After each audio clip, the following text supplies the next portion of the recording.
119, psaume numéro 119, verset 162. Voilà, nous allons écouter la parole du Seigneur. Je prie pour la parole. Père, merci pour ta parole. Saint-Esprit, parle-moi. Saint-Esprit, parle à mon frère. Saint-Esprit, parle à ma soeur. Esprit de gloire, parle-nous. Enseigne-nous ta parole. Ta parole est la vérité. Fais-nous du bien. Fais-nous comprendre ta pensée. Fais-nous comprendre ta volonté aujourd'hui, afin que la gloire te revienne. Merci Seigneur. Alors notre sujet ce matin, c'est, nous allons lire d'abord le passage dans le psaume 119, le verset 162, je lis. Je me réjouis de ta parole comme celui qui trouve un grand butin. Je me réjouis de ta parole comme celui qui trouve un grand butin. Amen. Nous allons lire aussi Josué. Josué chapitre 1. Josué chapitre 1, verset 8. Josué chapitre 1, verset 8. Que ce livre de la loi ne s'éloigne point de ta bouche. Médite-le jour et nuit pour agir fidèlement. Car c'est alors que tu auras du succès dans tes entreprises. C'est alors que tu réussiras. Gloire à Dieu. Que Dieu bénisse sa parole. Le thème qui nous réunit, c'est la puissance de la parole révélée. La puissance de la parole révélée. Amen. La puissance de la parole révélée. Amen. Alors ici, nous voyons la parole de Dieu, n'est-ce pas, qui est transmise par notre bien-aimé David. David, n'est-ce pas, parle de la parole de Dieu comme un butin. David dit qu'il se réjouit de la parole de Dieu comme celui qui trouve un grand butin. Amen. Un grand butin. Donc David est l'auteur de notre passage. Ici, il s'agit de la parole de Dieu. Il s'agit des Écritures, la Bible. La parole de Dieu, n'est-ce pas, c'est les pensées de Dieu transcrites. Amen. Ce sont les pensées de Dieu transcrites. Et les Écritures, une écriture inspirée. La Bible dit que toute écriture est inspirée de Dieu. Donc la Bible est inspirée de Dieu. Il est écrit dans la parole que c'est poussé par l'Esprit que des hommes ont écrit de la part de Dieu. Alléluia. On peut le voir dans 2 Timothée 3, verset 16. Et puis 2 Pierre, chapitre 1, verset 21. 2 Timothée, chapitre 3, verset 16. Et 2 Pierre 1, 21. La Bible dit que c'est poussé par l'Esprit de Dieu que les gens ont parlé de la part de Dieu. Et c'est aussi dit que toute écriture est inspirée de Dieu. Donc la parole de Dieu qui est là est inspirée de Dieu. Alléluia. David, j'ai dit tout à l'heure que est l'auteur du psaume 119. Nous voyons l'attitude de David vis-à-vis de la parole de Dieu. Quelle est l'attitude de David vis-à-vis de la parole de Dieu? Quel est le comportement de David vis-à-vis de la parole de Dieu? Quelle est la réaction de David vis-à-vis de la parole de Dieu? Déjà dans notre passage que nous venons de lire, David dit quoi? Il se réjouit de la parole. Alléluia. Il dit se réjouit de la parole. Dans le même psaume 119, David dit quoi? David dit, fait quoi? On peut le voir au verset 11. David dit, je sais ta parole dans mon cœur, afin de ne pas pécher contre toi. Vous voyez un peu? David dit que lui, David, il sait la parole de Dieu dans son cœur, afin de ne pas pécher contre Dieu. Donc il fait quoi? Il sait la parole. Donc comprenons que David faisait quoi? David aimait la parole. Il aimait la parole. Le verset 16 du psaume 119 nous dit quoi? Il dit quoi? Je fais mes délices. Je fais mes délices, n'est-ce pas, de tes statuts. Et je n'oublie point ta parole. David dit, je n'oublie point ta parole. Je n'oublie point ta parole. Donc vous voyez déjà, David avait un comportement particulier vis-à-vis de la parole de Dieu. Amen. David avait un comportement particulier vis-à-vis de la parole de Dieu. Il serrait sa parole, la parole de Dieu dans son cœur. Il fait de la parole de Dieu ses délices. Au verset 47, on voit que David disait quoi? Il dit, j'aime ta parole. Comprenez un peu? Donc, David savait apprécier la parole de Dieu. Je prie que toi aussi, tu apprécies la parole de Dieu comme David. Amen. Je prie que toi aussi, tu cèdes la parole de Dieu dans ton cœur comme David. Je prie que toi aussi, tu aimes la parole de Dieu comme David. Je prie que tu fasses de la parole de Dieu tes délices comme David. Alléluia. David n'oublie jamais la parole de Dieu. C'est ce qu'il a dit. Il dit, je n'oublie pas ta parole. J'aime ta parole. Donc, en un mot, David avait un comportement de satisfaction vis-à-vis de la parole de Dieu. David avait la joie vis-à-vis de la parole de Dieu. David aimait la parole de Dieu. David méditait la parole de Dieu. David vivait la parole de Dieu. Je prie que cela soit ton partage là où tu es au nom de Jésus. Si tu m'entends, dis Amen. Amen. Si tu me reçois là où tu es, dis-moi Amen. Amen. Alléluia. Gloire à Dieu. Donc, David avait une réaction particulière vis-à-vis de la parole de Dieu, comme nous le voyons. Et David dit quoi dans la deuxième partie de notre verset? Il dit, je me réjouis de ta parole comme celui qui trouve un grand butin. David dit qu'il se réjouit de la parole de Dieu comme celui qui trouve un grand butin. En un mot, David compare la parole de Dieu à un butin. Qu'est-ce que c'est qu'un butin?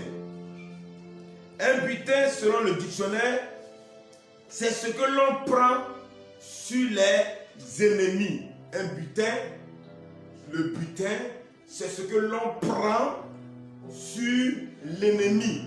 Après une guerre, quand on a gagné, quand on a triomphé, on dépouille l'ennemi, on pille l'ennemi. Et ce que tu obtiens à la suite de la guerre, comme bien, ça peut être de l'argent, ça peut être des vêtements, ça peut être des animaux en grand nombre, ça peut être de l'or, ça peut être des pierres précieuses. Toutes ces choses-là constituent ce qu'on appelle un butin. Donc un butin, c'est quoi encore? Un butin, c'est ce que quelqu'un prend à ses victimes, encore on avait dit. Et ce qui est important encore, un butin, c'est ce que l'on obtient par de laborieuses recherches, par de récoltes. Ce que l'on obtient par des recherches, ce que l'on obtient par des... C'est ce qu'on appelle un butin. Amen. Alors, comme exemple de butin, nous pouvons nous souvenir un peu de l'histoire des 4 lépreux. Amen.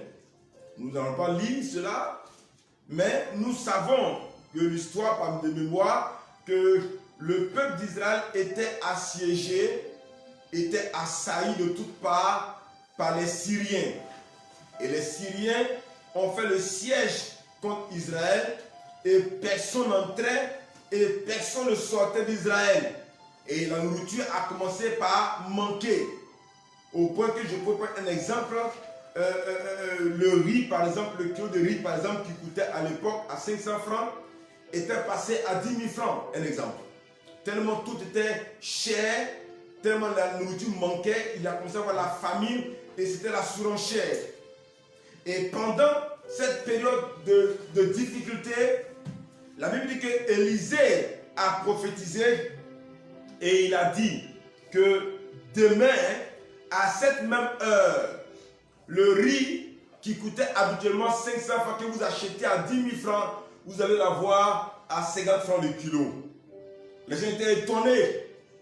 Et effectivement, le lendemain, il y a 4 lépreux qui sont venus, qui disent que, vraiment, on est parti dans le camp des Syriens et nous avons trouvé des fortunes, nous avons trouvé des trésors, nous avons trouvé des biens considérables.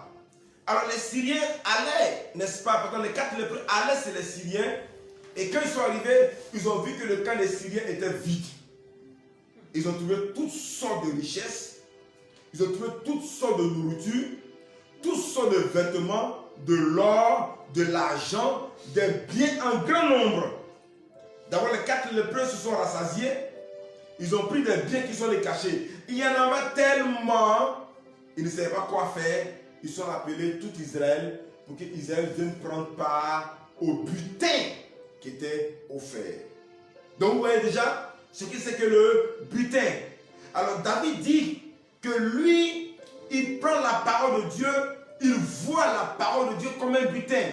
Et ce butin-là qui procure la joie, lui procure aussi la joie. Alléluia. Mais comment la parole de Dieu qui est là peut être un butin? Comment les écrits qui sont là deviennent un butin? Comment David a compris que la parole de Dieu est un butin? Comment David a fait? Quelle a été l'action de David vis-à-vis de la parole de Dieu pour que la parole de Dieu devienne pour lui un butin et que cela lui procure de la joie? C'est ce que nous allons voir dans la deuxième partie de notre message. Nous voulons savoir d'abord une chose, c'est que la parole de Dieu qui est là, telle qu'elle se présente, telle qu'elle est écrite, c'est ce qu'on appelle le logos. La parole écrite, noir sur blanc pour nos Bibles, c'est le logos. Amen. Alors, quand la parole est écrite, on dit que c'est le logos, mais quand tu lis la parole, quand tu médites la parole, quand tu t'attaches à cette parole, quand tu prends au sérieux cette parole, quand tu la dévores, quand tu la manges, parce que cette parole-là, c'est la nourriture. Elle est la nourriture. Il est écrit que l'homme ne vivra pas de pain seulement, mais de toute parole qui sort de la bouche de Dieu. Donc quand tu médites cette parole, quand tu la reçois dans ton cœur, comme cette femme du nom de Lydie, dans Actes 16, 14, la Bible dit que Lydie, elle écoutait les apôtres, elle craignait Dieu, elle écoutait attentivement. Et Dieu a fait quoi? Dieu a ouvert son cœur. Dieu a ouvert son cœur pour qu'elle comprenne la parole de Dieu. Alléluia. Donc quand tu médites la parole, quand tu lis le logos, quand tu médites le logos, quand tu ouvres ton cœur, quand tu désires la comprendre, quand tu prends plaisir à ce logos, Dieu fait quoi? Dieu ouvre ton cœur. Et quand ton cœur est ouvert, le logos entre dans ton cœur et elle prend vie. En ce moment-là, on dit ça devient quoi? Le réma. Alléluia. Quand tu médites cette parole, quand tu la sais dans ton cœur, quand tu l'apprécies, regarde avec joie. quand tu la regardes avec contemplation, quand tu te mets dans un endroit tranquille pour que Dieu te parle par la parole écrite, que Dieu te parle par la prédication, quand tu écoutes attentivement, comme un enfant qui désire le lait maternel, un enfant qui a soif du lait maternel, un enfant qui a soif, qui veut téter, et quand on lui donne le lait maternel, il apprécie ce lait-là. Quand tu prends cette parole comme ça, comme nourriture, et que tu la saisis, tu la dévores, à ce moment, cette parole devient quoi? Elle devient le réma en toi. Amen. Le réma, c'est quoi? Le réma, c'est la parole révélée. Le réma, c'est la vie que prend les Écritures en toi. Le réma, c'est quoi? Le réma, c'est que Dieu te donne de comprendre dans sa parole. Alléluia. Et quand tu saisis, quand le réma est en toi, quand tu comprends, quand tes yeux sont ouverts, quand la révélation t'est donnée de la vérité cachée de la parole du Seigneur, ça produit en toi un déclic. Dis avec moi, un déclic en moi. Un déclic en moi. Alléluia. Donc quand tu médites la parole, quand tu écoutes la prédication, cette prédication, elle produit un effet en toi parce que tu l'aimes, que tu veux la comprendre. Et quand elle produit un effet en toi, c'est un déclic qu'elle produit en toi. Et ce déclic-là ouvre tes yeux et tu te rends compte que cette parole est une richesse. C'est pour ça que Jésus a dit à Pierre, ce n'est ni la chair ni le sang qui t'ont révélé cela, mais c'est mon Père qui est dans les cieux qui t'ont révélé cela. Dans le réma, ce n'est pas un homme qui te révèle cela, c'est le Père qui te révèle cela.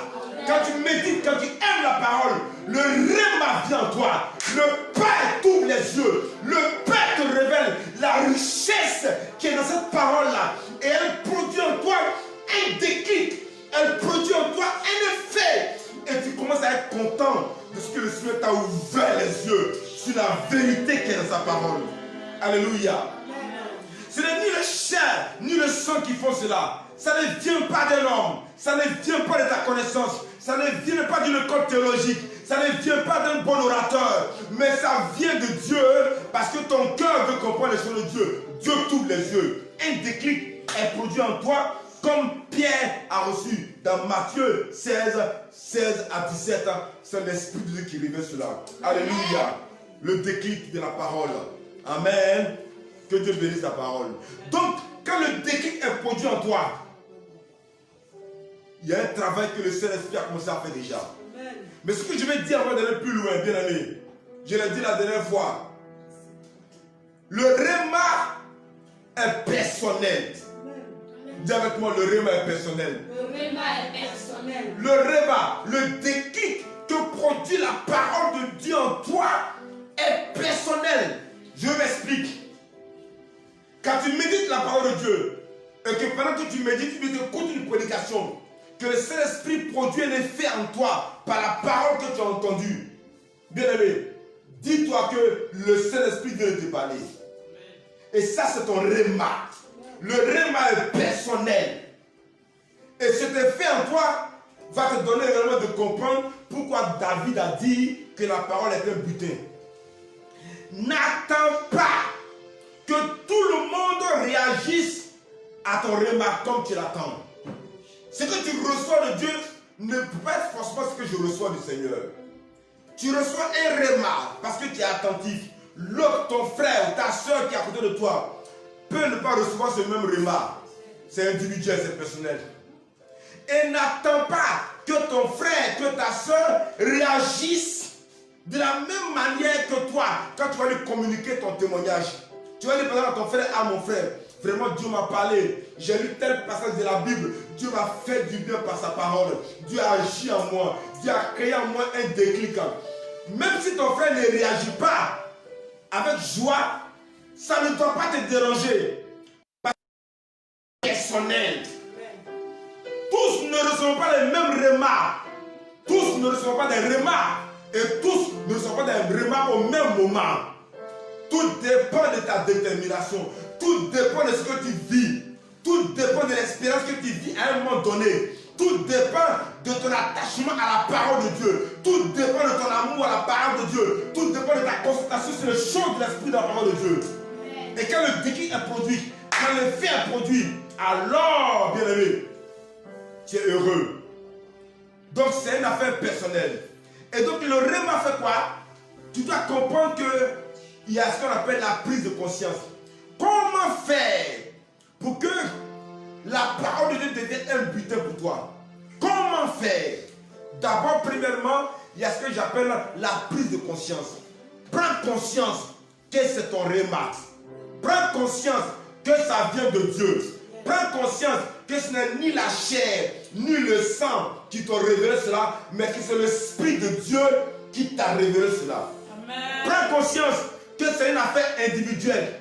Prends conscience que ce réma, en deuxième point, est un trésor pour toi. C'est une pierre précieuse, est une perle rare pour toi. Et quand tu as pris conscience de cela, qu'est-ce que tu dois faire maintenant? C'est que le Seigneur t'a communiqué à toi, oui, à toi. Tu dois maintenant faire quoi? Tu dois le proclamer, tu dois le déclarer. Alléluia. C'est pour ça que David, quand il a percé le réma de ce que celui qui est en Christ, il demeure toujours victorieux. Il a dit non, je ne mourrai pas, je vivrai. Donc, je fais quoi? Je ne mourrai pas, je vivrai.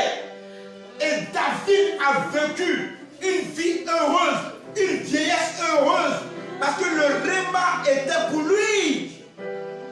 Alléluia. Quel est le réma que Dieu te donne? Quel est le réma que tu as reçu? Souviens-toi. Souviens-toi. Un jour, Dieu t'a communiqué une pensée. Tu n'as pas pris ça au sérieux. Dieu t'a communiqué une parole. Tu as pris ça à la légère. Dieu t'a révélé une chose à la suite d'une prédication, à la suite d'une méditation, mais tu as bafoué ça. Rappelle-toi de cela. Ramène ça à ta mémoire. Ramène ça à ton souvenir. C'est ton réma. C'est le réma de Dieu pour toi. Et sur ça, marche dans la victoire. Sur ça, marche tous les jours dans la victoire. Car cela va produire en toi la joie. La parole de Dieu produit la joie en toi. C'est pour ça que le Seigneur a dit à Josué, médite ce livre de la loi. Médite-le tous les jours. Car tu réussiras. Tu auras du succès. Médite-le. Car c'est le livre qui donne la joie. C'est le livre qui donne la joie. C'est un butin. C'est une récompense. Ça produit la joie. Alléluia. Un homme de Dieu a dit que quand il a découvert Philippiens chapitre 4 verset 19, depuis ce jour, il n'a plus manqué de quoi que ce soit. Il n'est plus jamais devenu pauvre. Parce que c'était un réma pour lui.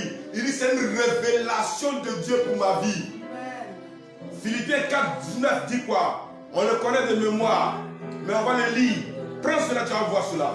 Philippiens 4, 19. Et mon Dieu pourvoira à tous vos besoins selon sa richesse, avec gloire en Jésus-Christ. Cette parole a été pour lui un réma.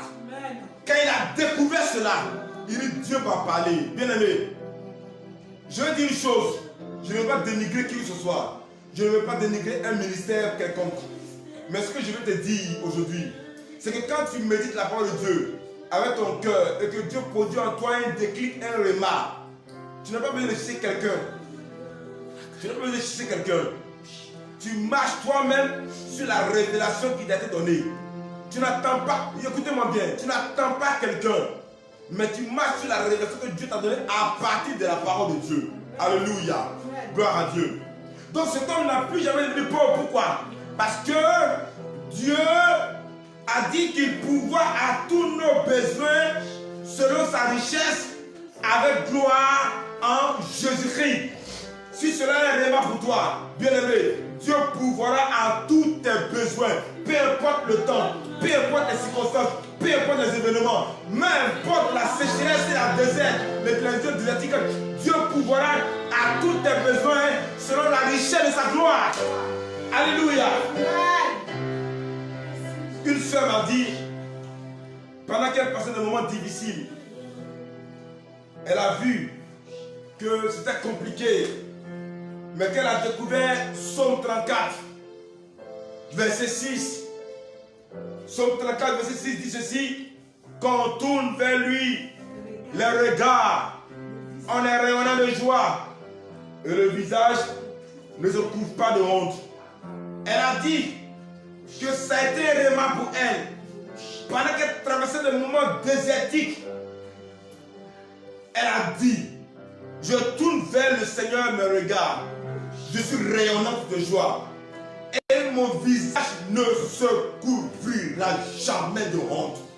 Alléluia. Bien-aimé, si c'est un rhéma pour toi, les années vont passer, les mois vont passer, l'ennemi va se lever comme une tempête, les débiteurs vont venir contre toi, tous ceux à qui tu dois de l'argent vont venir contre toi, mais le Seigneur ne permettra pas que ton visage se couvre de honte. Jamais. Jamais de la vie. Mais laisse cette parole agir en toi, afin que cela soit un rhéma pour toi. Un autre homme a dit, pendant qu'il était malade, il a découvert Marc 11, verset 24, qui dit quoi? Tout ce que vous demandez en priant, croyez que vous l'avez reçu, et vous le verrez s'accomplir. Pendant qu'il était malade, dans un cas désespéré, on ne lui donnait pas 2 semaines, 3 semaines de vie. Il a dit: je demande la guérison, je crois que je suis guéri. Et il a été guéri. Il a été guéri jusqu'à ce qu'il soit mort. Il n'est plus tombé malade dans le temps passé. Dieu l'a préservé. Moi, j'ai vécu cette parole du Seigneur. Pendant que j'ai traversé un moment, toutes choses concourent au bien de ceux qui aiment Dieu. Bien-aimé, toutes choses concourent au bien de ceux qui aiment Dieu. Alléluia. Toutes choses concourent au bien de ceux qui aiment Dieu.